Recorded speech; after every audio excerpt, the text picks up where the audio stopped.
This February will mark the 75th anniversary of one of the bloodiest battles in the Marine Corps history, and one that is forever immortalized by a single photograph. Far from their land, they would make their stand, and today, their legend still lives on in movies, books, and even video games. Of course, I'm talking about one of the most recognizable and most well-known battles in the Pacific, the Battle of Iwo Jima.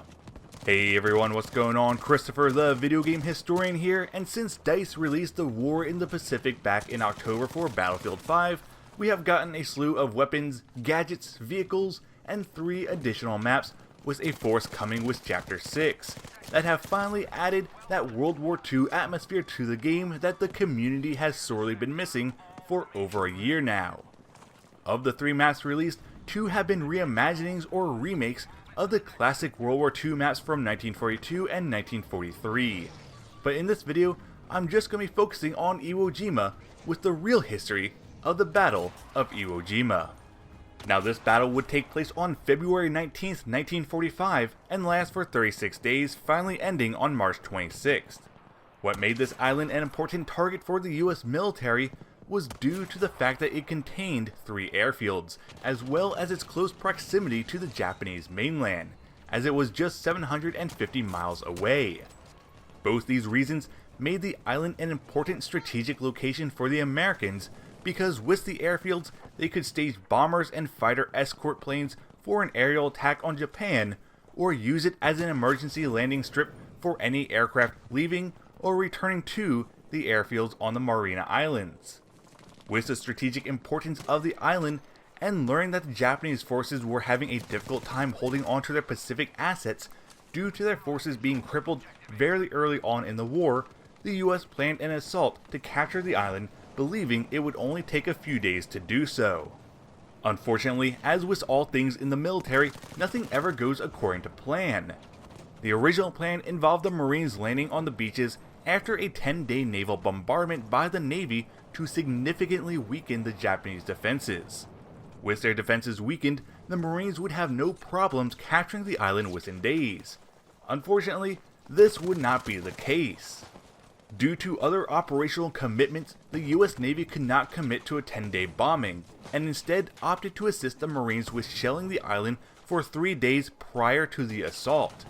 After the bombardment, Marines from the 4th and 5th Divisions, under the command of General Holland Howling Mad Smith, began their amphibious assault, landing on the beaches of Iwo Jima on February 19, 1945, just after 0900 hours. Upon landing, the Marines found no resistance from the Japanese defenders and believed that they were taken out or severely weakened during the bombings. Unfortunately for the Marines, the Japanese had other plans. During those 3 days that the US Navy was bombing the island, the Japanese defenses under the command of Lieutenant General Tadamichi Suribachi had fortified themselves underground and inside the various tunnels and caves around the island, and because of that, they suffered very little damage during the bombardments. During the assault, the Japanese held their positions waiting. As the Marines struggled to gain a foothold on the soft volcanic ashes that covered the beaches, struggling to advance and bring in heavy equipment, the Japanese began to open fire from their concealed artillery positions hidden throughout the island's mountains, causing heavy casualties for the Marines.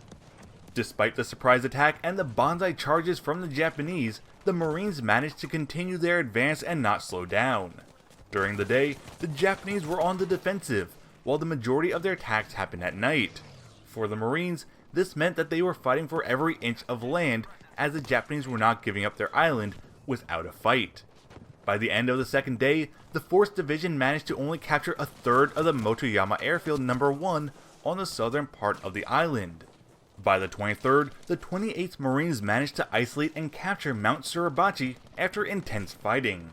By 10:20 in the morning, stars and stripes were raised atop the mountain with the iconic photograph taken by Joe Rosenthal of the Associated Press. Now, even though Mount Suribachi was captured, the Marines still had a lot more fighting to do to gain control over the island. The 3rd Marine Division would land the next day to reinforce the 4th and 5th Divisions, while the Japanese were setting up defensive positions in the northern and central parts of the island in an area called the Meat Grinder. The meat grinder was a heavily reinforced defensive position on the northern part of the island with pillboxes, concrete blockhouses, and tunnels surrounding Hill 382, their communications center at Turkey Knob, and the amphitheater, an extension of Hill 382. Additional defensive positions were also taken up around the second airfield that would prove to be some of the heaviest fortified areas the Marines would encounter. Fighting in this area was disastrous for the American forces, with casualties piling up as their attacks began to get bogged down. By this time, the Japanese had learned American attack strategies, which usually included a preliminary bombing before a frontal attack. During the bombings, they would hide in the island's caves to avoid taking any damage. While fighting for the airfield and Hill 382 were going on the Marines' right flank, Marines from the 3rd Division were fighting over control for Hill 362 on their left flank. Realizing that the Japanese had learned their attack strategies, the Marines of the 9th Regiment were ordered to attack the hill in a stealth raid under the cover of night. As the Japanese soldiers slept, the Marines infiltrated their positions, killing any soldiers that they found. The raid would end up being a success and would be a key part in the Marines taking the hill. So much so that the next night, 1,000 Japanese soldiers initiated a banzai charge against the Marines, with nearly 75% of them being killed. The Marines would end up securing both Hills 362 and 382, as well as the second airfield, and eventually destroying the communication center at Turkey Knob. With the Marines continuing their advance, Kuribayashi's forces were not only cut in half, but were becoming decentralized, with only pockets of resistance remaining throughout the island.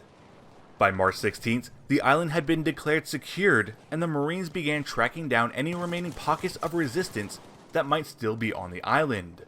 By the 25th, the entrances to the caves in the northern part of the island were blasted sealed, with a final banzai charge of about 300 men taking place that same day. Nearly all of them were cut down in the charge, and the Marines who had spent 36 days fighting to secure the island were finally relieved on April 4th by the 147th Army Infantry Regiment. Shortly after the battle ended, the Army and the Navy Seabees would begin to rebuild the airfields for use as a staging area for the aircrafts and as emergency landing strips. Casualties were high on both sides, as the Marines suffered 26,000 casualties with 6,800 dead, while the Japanese had less than 1,100 survivors from the initial 20,000 men who were defending the island. And that's really all I have on the Battle of Iwo Jima. There is so much more that I could have gotten into, but I had to leave out as this video was already getting way too long for my liking. But with that said, and for those of you who stuck around this long, what is your opinion of the new map? What's your favorite mode on it, and how do you think it compares to the 1942 and 1943 versions? Let me know in the comments below, and if you enjoyed this video, please leave a like and subscribe to my channel. Also, don't forget to follow me on Twitter, and until next time, I'm the Video Game Historian, and I'll see you all on the battlefield.